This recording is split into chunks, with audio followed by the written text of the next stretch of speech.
Hello everyone, welcome back to the TJOmega channel. I don't know what day of the content grind this is, but it is still every day. I don't know because I don't know exactly when you're going to see this. I have a lot of videos that I really want to do, but they require more setup. So this is just a whenever, sometime this weekend it's getting posted.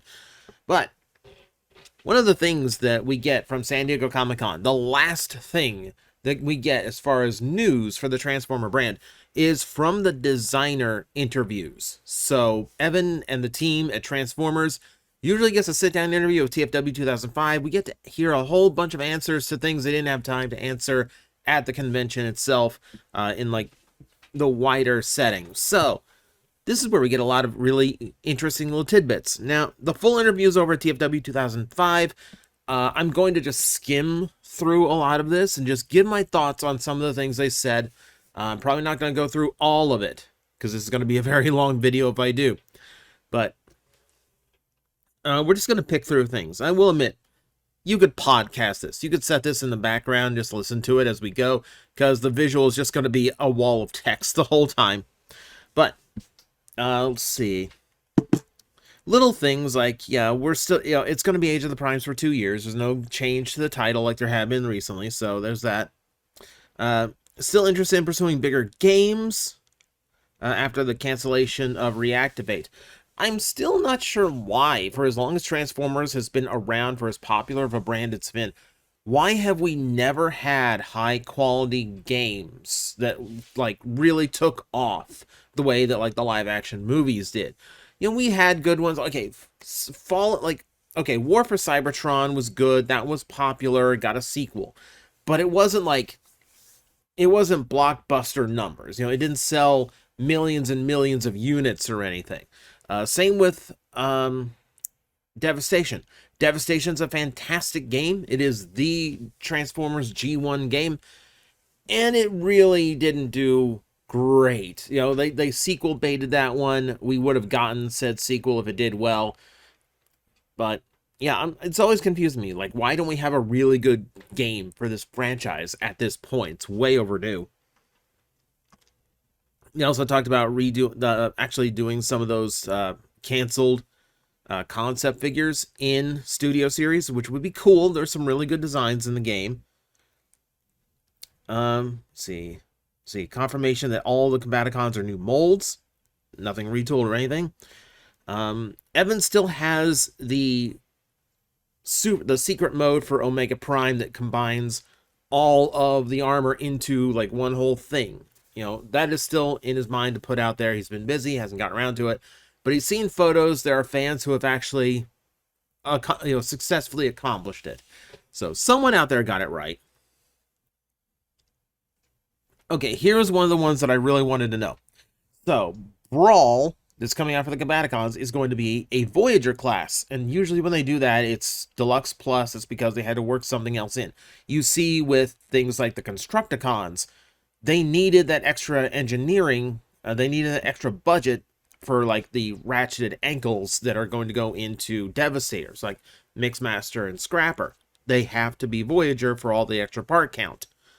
So apparently the same thing is true of Brawl, which means it's true of Swindle as well. So if you look at the animation model for Bruticus, what you realize is there isn't any room for a frame structure combiner the way that we have previously. This one is all lower leg, like Brawl and Swindle take up the entirety of the lower leg, nothing behind them, nothing in front of them. So it wouldn't surprise me if there was no framework for Onslaught's legs in general, and it was all just midsection and upper body. Here they do confirm that Brawl does have engineering for an ankle tilt, meaning he is going to be the foot. He is going to actually form the foot of Bruticus. Swindle will probably be the exact same way, which is interesting. But it does mean they will not be as swappable. We do know that there is a limited amount of swappable compatibility between Menasor and Superion. As far as this interview goes, it does mention that that is still possible for the upper arms. I don't think it's going to be possible for the legs. So there you go. Bruticus is going to be a little bit different Maybe a little bit more of a solid combiner on his own for those who aren't completely on board with the framework transformation and engineering. Okay, so they talked a lot of Haslab here too. One of the things, they do know what 2026 is going to be. They know what they're going to go. They know what they're going to do. They also talk about just like how they have to be absolutely sure of what they are doing before they put it out there. Just because like it's got to be like exactly like what it has to be something that's like exactly like going to fit the mold for Haslab. And I can imagine it's like more pressure for the Transformer group because it's 5 for 5 on successful Haslabs. It's just them and G.I. Joe that are running perfect records right now. So, see. Collabs recently, can you describe the process in which they are initiated in case there are possible IPs and franchises interested in working with Transformers? So, they go into a lot of collab talk too, and I wish they got into more, but for obvious reasons, they can't. Because for collabs, you are dealing with a lot of IP that is not legally theirs, they can't really speak on it. You know, so if they're working with like, if they're working on Thundercats for crossovers or something like that, just as an off example, they can't actually mention that until everything is signed off, everything is confirmed, and everything is approved by the licensee.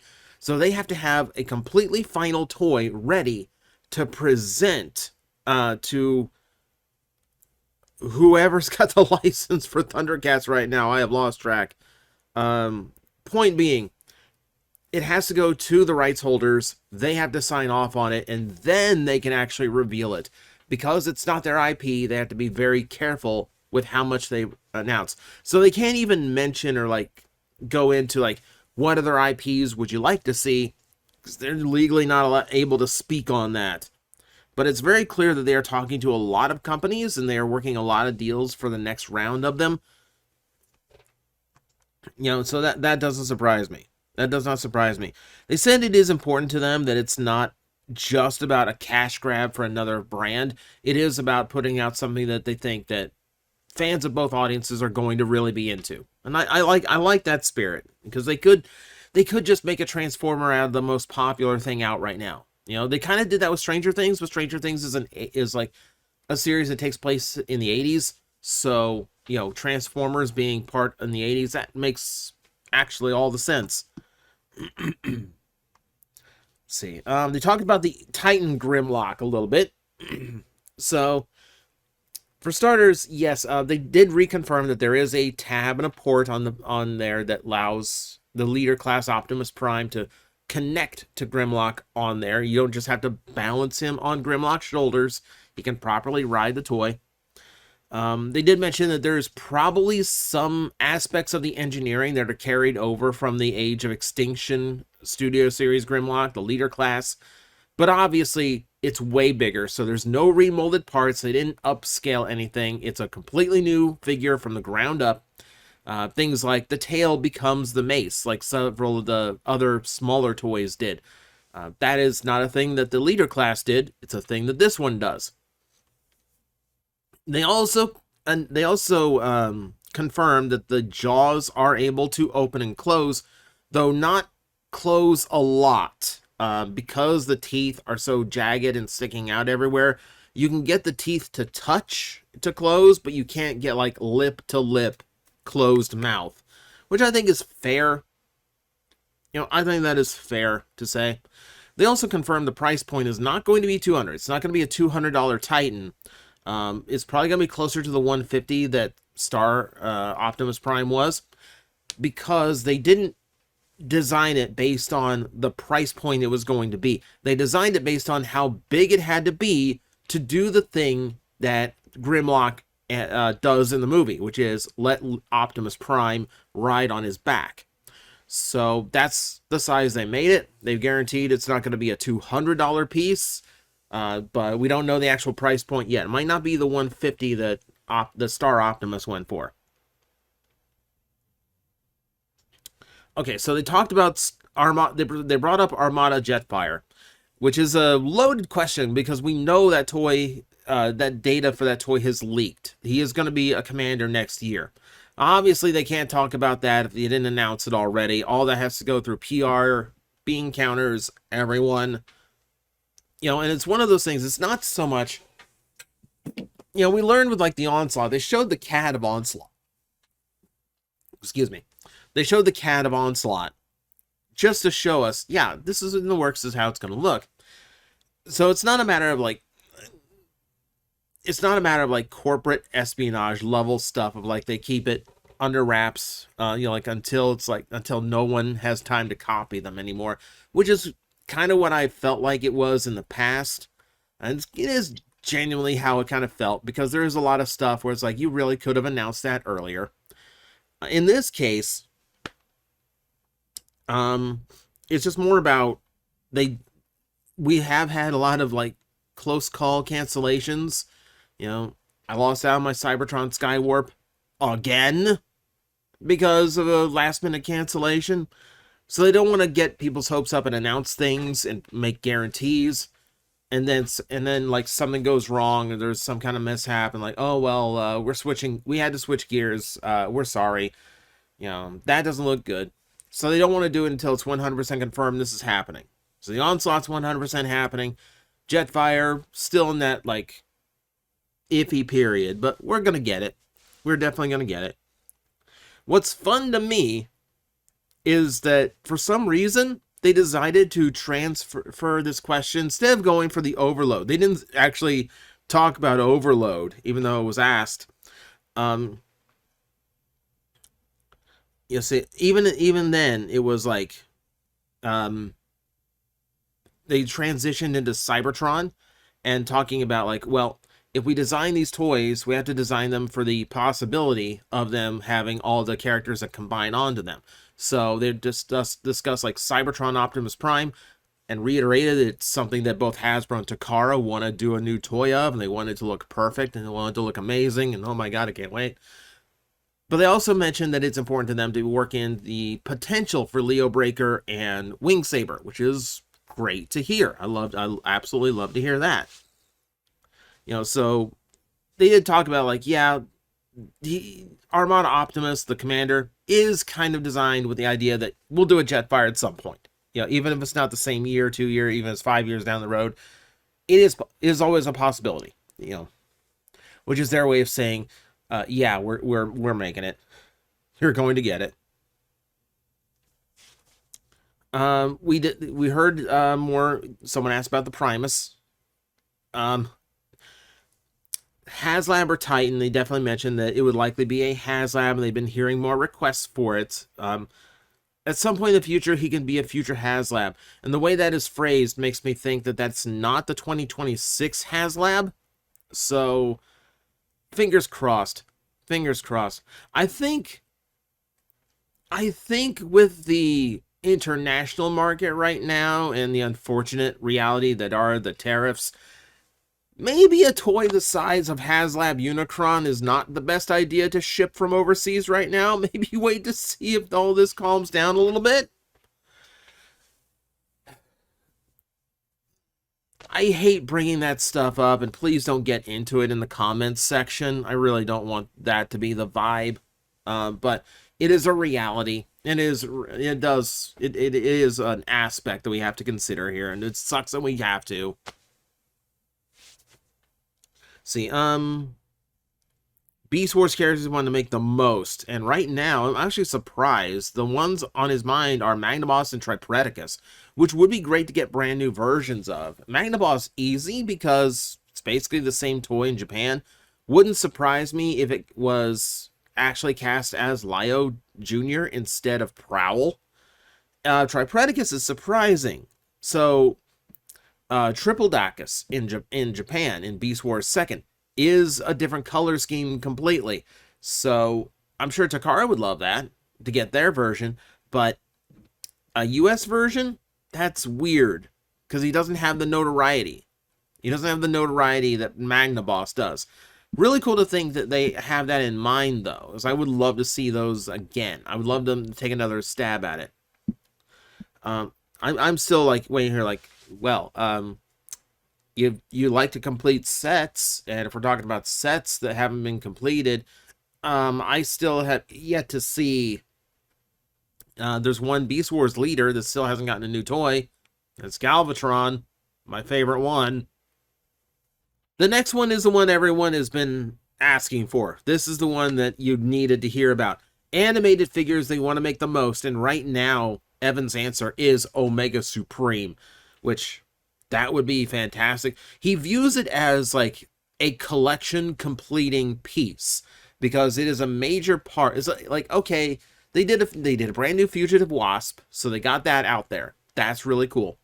There's a few little things that are missing. You know, we didn't get the Constructicons in any official capacity. It'd be great for them to go back and do those again.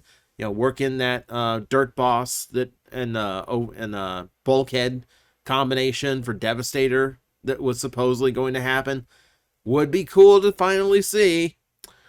And then, you know, what else? Like, there's a few other things. Like, there's a few other things missing out of animated. Like ignoring, like, the multitude of background characters and designs.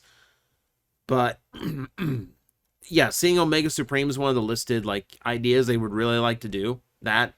That's reassuring.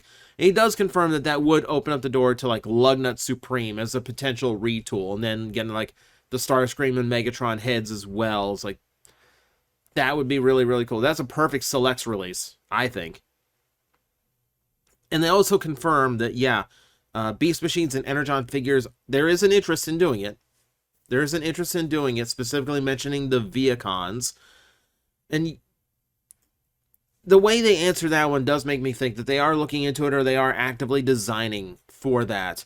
They didn't mention so much on Energon, but they really seemed, but Evan seemed like really intense on, like, people really like Tankor, and, you know, people like those Viacons, so I would not be surprised after Age of the Primes if we start getting into things like that, because, yeah, all of them need new toys. You know, you need, Strika and Tankor need to be leaders, Obsidian and Jetstorm need to be Voyagers, and then we need a deluxe Thrust. And that is literally what we need. And then alternate variation colors out there for, like, Viacons at some point, just as for drones. Because you know people will troop build those. You know people will troop build them. But it's good to know that they are in mind.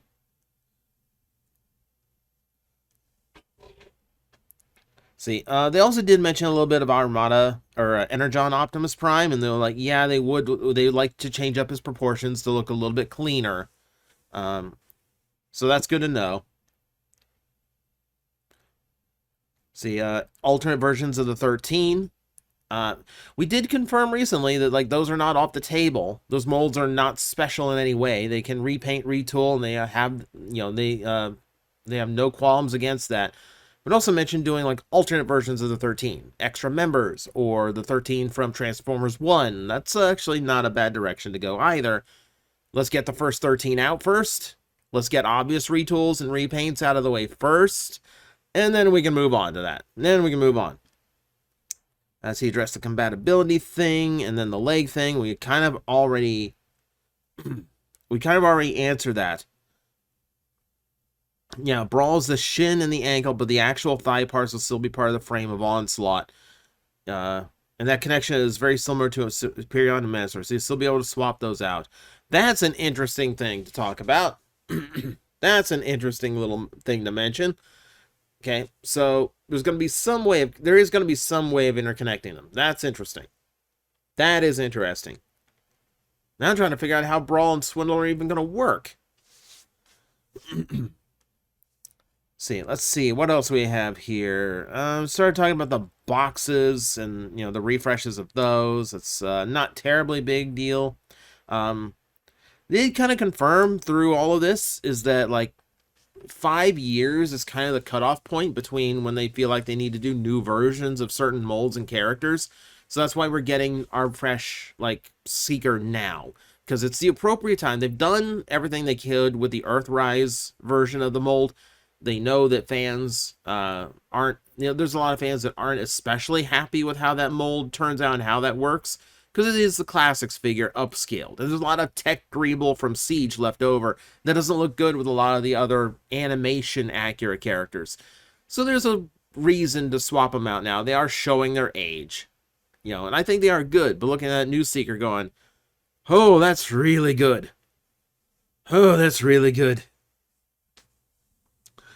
There's multiple questions in here about reusing 86 Optimus Prime. Like, yeah, like that's such a popular mold, and it's such a well purchased mold. They're like, yeah, like if there's a recolor for Optimus Prime you want to see, we're gonna try to get it out there. So, Nemesis is obvious, Shattered Glass is obvious. They even mentioned the white Ultra Magnus. That's for me. That one's for me. I would take that in a heartbeat.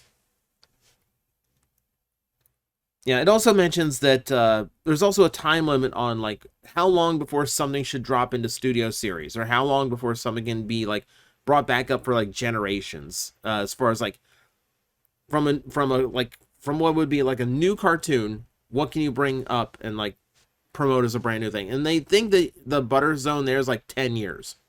Like, give like the kids who grew up with it chance to like grow up to be like a teenager or young adult before putting out a toy that's going to hit their nostalgia and like satisfy the collectors who've always wanted better versions of the characters, which I think is a fair time frame. Much as I would love to have like the Earthspark Maltos as like full-size Generations figures that are appropriately scaled to each other, but I will wait if I must wait. Let's see, talking about the improvements to the Seeker design, which we can see from the photos. Omega Prime was a learning experience, which means that, yeah, Lyle Kaiser's probably going to be fine. They're probably watching that like a hawk now.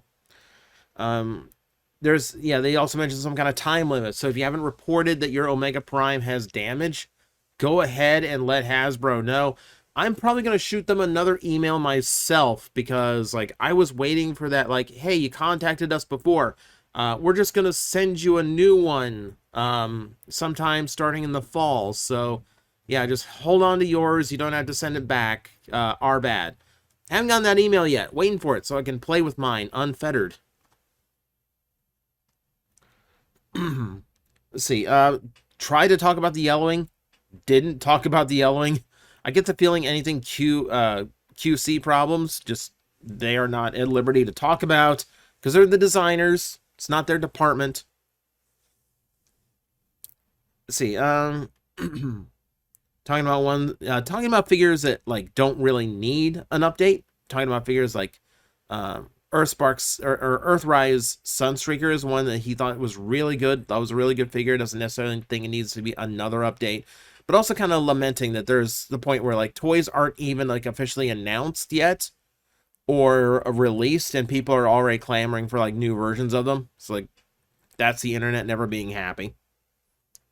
Some teasers for accessory packs, which is cool. Here's the interesting mention. They talked about 86 Rodimus getting remade potentially for Studio Series 86, and that if they did, he'd be new. That's interesting, and apparently it's something they've been talking to Takara about. They want to do a new one, which is interesting to me because the Kingdom one isn't bad. Like, the Kingdom one is not a bad figure, so I'm not entirely sure what you would improve upon. You know, maybe it's a little bit bulky for Rodimus, but Rodimus, you know, I don't know. I don't know. It feels weird. Like, I feel like you can just run that toy again in magenta and it would be fine. I don't know. Let's see, yeah, okay, and then, like, since Shattered Glass line's been new molds of these, they're talking about doing new Shattered Glass decos again. New Goldbug, please. New Goldbug, please. Talking about mobile game stuff and Gamer Edition. Is it really all that different enough to justify? I don't know. I don't know. Let's see. What else are we talking about here? They want to do more from Devastation as well, which is nice to see. You know, because I'm just now starting to find the 2-pack, like the ground soldiers and the Elite Seeker. I'm gonna wait for them on clearance. Thank you very much. I don't need to own those molds again and again and again. Okay, and then switching over from Evan to Nate.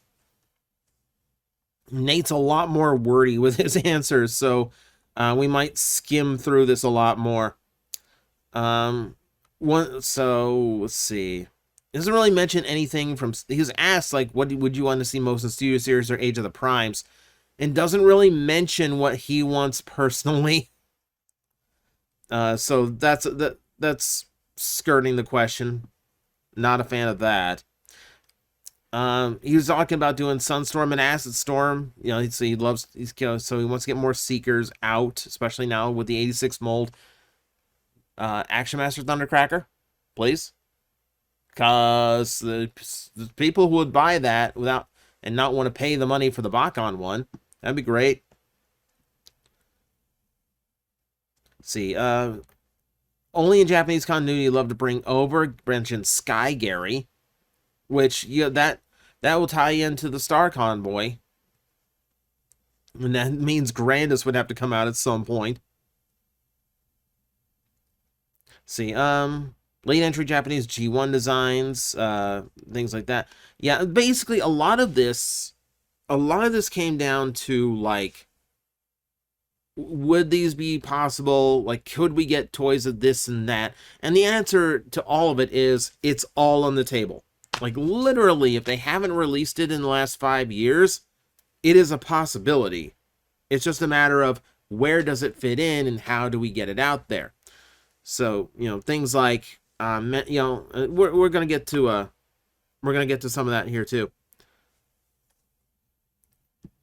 Let's see, and then mentioning just things that we kind of talked about before. It's like doing like Shockwave from Hearts of Steel, etc., like that. And they've confirmed that 2026 is a familiar theme, but it's not one that we've really done much in Transformers. Talking about the timeline figures that are gonna reimagine Optimus, Megatron, Starscream, and Bumblebee in different eras. New tooling, all new alt modes for the 4 characters we have here. And it's always gonna be the same 2-packs, so you have like one Autobot, one Decepticon. It's never gonna be like Optimus versus Megatron. That's too easy. We're not gonna give you that. So yeah, it's interesting to know that's gonna be a familiar theme. They're not just making up something like, okay, we're Transformers in feudal Japan. So that's cool. That's cool to know. But yeah, as far as other Hearts of Steel figures, it's like, it's on the table. If it sells well, if people want it enough, if people like this enough, it's on the table. And then just talking about like wanting to do the new fan votes again. It's like, because apparently they've been wanting to do another one for a while. So they just want fans to be more involved. That's just nice. I like that spirit too. And then there's just random things that people collected, the information people collected from the floor of the show that wasn't a part of any official interview or anything. So, no updates, but they would love to re-release the Activision games. That requires them to find the original source code so they can port them and then get the license and all that. See, the team brought up Age of Extinction, Slog, and Snarl, but the priority is getting the ones that were on screen, of which there's only 4. So 2026, 27, 28, and 29, we pretty much know the commander classes are what the Titans are going to be, which that's a long time to take off from Titans. So I think between Star Optimus Prime and this upcoming Grimlock, I think that is going to, like, depending on how the sales of those toys go, I think that's going to show a lot of if it is viable for them to do more than one Titan in a year, so Generations can still get something like animated Omega Supreme. So fingers crossed on that one. We're going to have to prove with our wallets that that's possible. Evan mentioned that 6-Shot and Great Shot could use an update. I'm not even sure about that. I thought the Titans Return one was really good. This is just a G1 toy with articulation. Like, you just needed to do that.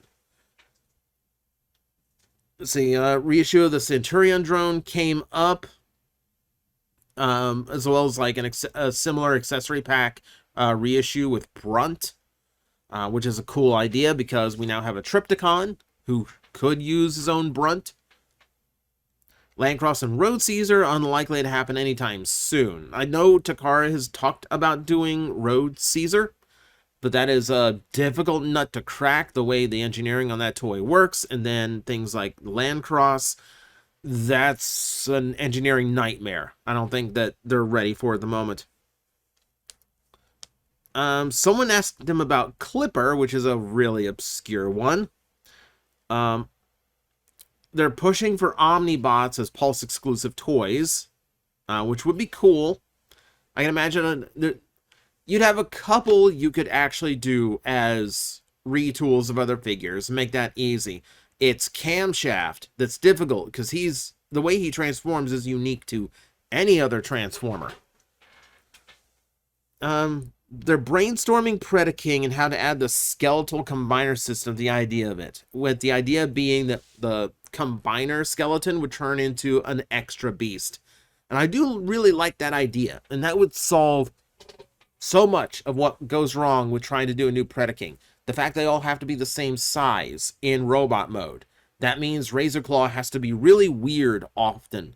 And the Predicing, especially in the middle, ends up being really hollow. Power of the Primes, I thought had some interesting solutions, but it does lead to Tantrum and Headstrong having way too much kibble hanging off of them.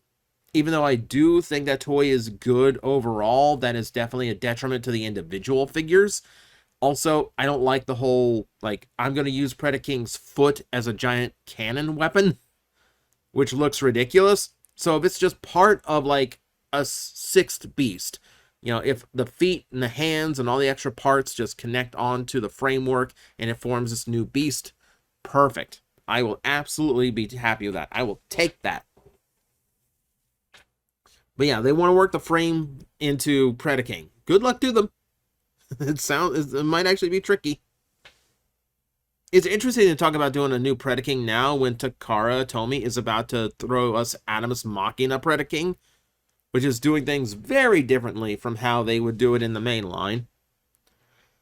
Still trying to figure out how to get G2 Motormaster and Wild Rider out. That's interesting, considering I figure at this point they just make them like Pulse exclusives, or just make them Generation Selects. You know, just something, just throw them out there. Like, you don't have to have like a capsule line devoted to them or anything. Yeah, like it just feels weird at this point that they've taken so long. You know, having 3 G2 Sunicons and just having like 2 waiting in the wings, still nowhere to be found. It is weird how long that's taking.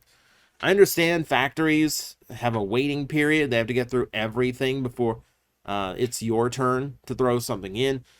But man, when we get so many random weird re-releases and repaints, doesn't it feel weird that something that should take priority, like an incomplete combiner team, taking so freaking long? Are you telling me it was imperative to reissue Trypticon in cartoon accurate colors when you still haven't gotten 2 of your G2 Stunticons out? Note to Transformers teams, for Superion and Bruticus, just release a box set. Don't scatter them about, because it seems to have caused nothing but problems. See, mention that Nexus Prime will combine in some way, which is interesting how they phrase that. Keep in mind, the Nexus Prime they're doing for the 13 is a Voyager class, according to listings. I could have sworn he'd be leader minimum for the combination engineering and figuring out some way to actually make him work as a combiner type. You know, I could have sworn he would have been, you know, like cobbled together from all of the other figures that we have had, right? Like, I thought he was going to be an amalgamation of the combiner figures that would all be cross-compatible enough to make like the one that FunPub released, the original Nexus Prime. Nope. Nope. Not doing that. Nate is asking for thoughts on 86 Unicron. It would be a new mold, asking for feedback on what size. That would be... I think at minimum it would have to be like old school Titan class, wouldn't it? Like, I don't think you could get around that. It'd have to be like a $200 giant Titan. But like even then, it's like it wouldn't be nearly big enough. Of course, there's no way to make it big enough. But I do think it's great for them to be thinking about a new Unicron release, because the aftermarket on the Haslab is absurd. Yeah, and honestly, like, even the people who got the Haslab, a lot of them didn't like how the engineering behind the toy went. So if they could cook up a Titan that was, you know, cleaner engineered, not as much shell hanging off and all that, and was actually possible to afford, I think a lot of people would be happy. And then Mark mentioned they wanted to try prototype color figures in reference to the red Thundercracker on display. So I want to say that, let's see, I want to say I've thought of that before, because there's a lot of like prototypes that look really, really neat. You saw those. I've done videos on prototypes more than once.